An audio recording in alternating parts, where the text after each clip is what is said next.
Hi, it's Kelly with the Appalachian Booksmith. I'm just really quick kind of coming on. Those papers are still drying.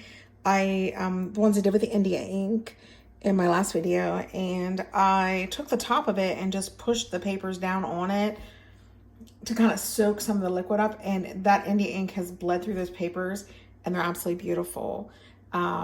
Curious as to see what's going to happen since India ink is not soluble in water, but sometimes, playing with that is fun. I had considered spraying it down with alcohol, but really didn't want the smell and the odor, and I'm really low on alcohol, and right now with COVID, it's really hard to get a hold of alcohol. So I thought I'd at least show you. On my last video, I linked those doilies that I used in the India ink printing or in the India ink dyeing. So I wanted you guys to see, and I also wanted you to see how nice this paper. It is just a really nice paper. Love it. It is a Dick Blick paper. It is their brand. It is their white sulfate, and it is 50-pound paper. And I bought, I want to say 2 packs of 50, and I think it was like $40 for the 2 packs. But I wanted you to see how well it does take the tea dye. It does an absolutely fantastic job with that.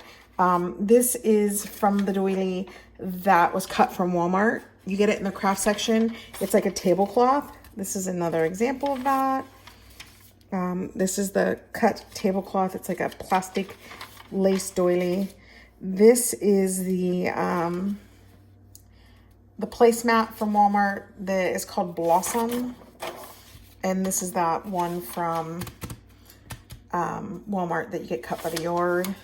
Again, this is the cut by the yard one from them. This is the one from Amazon. I linked it in my last video, and they were placemats. There's 4 in a pack. I did have to trim them, I believe, to fit inside of my container, but I absolutely love this print, and I've had really good success with that. It's one of my favorites. Here again is that Blossom, and this is from the Blossom placemat from Walmart, and you just get them where the regular placemats are. This again is the one from Amazon.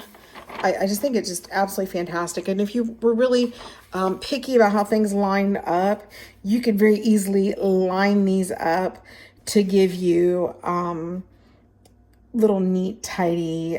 You could start on the corner. I'm just not into that. I really like it a little messier. I don't want it to look so planned. This is also those. My dog actually got a hold of some of those doilies and ate them. And so sometimes I'll dye paper and I'll just lay them around like that when I'm tea dyeing. And so I get these little effects. I was really upset with him when he ate the doily, but I really like it. I think that it's turned out really unique, and I like this effect. I like it a lot. And let's see, some of them I did not use any doilies. It's just, this paper just dyes so beautifully, and it releases very easily from the other pages. So even when I'm not using the doilies, I get a really pretty dyed paper.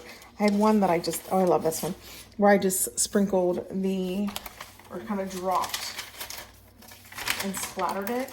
And then here is another one that I've simply splattered. And I mean, it really is, it's not thick like cardstock, but it's just a little thicker than, or it just might be in just the quality of it. It's just a nicer quality than just plain copy paper. And again, you have this large piece of paper. It's 18 by 20. So I'm able to use it in larger projects.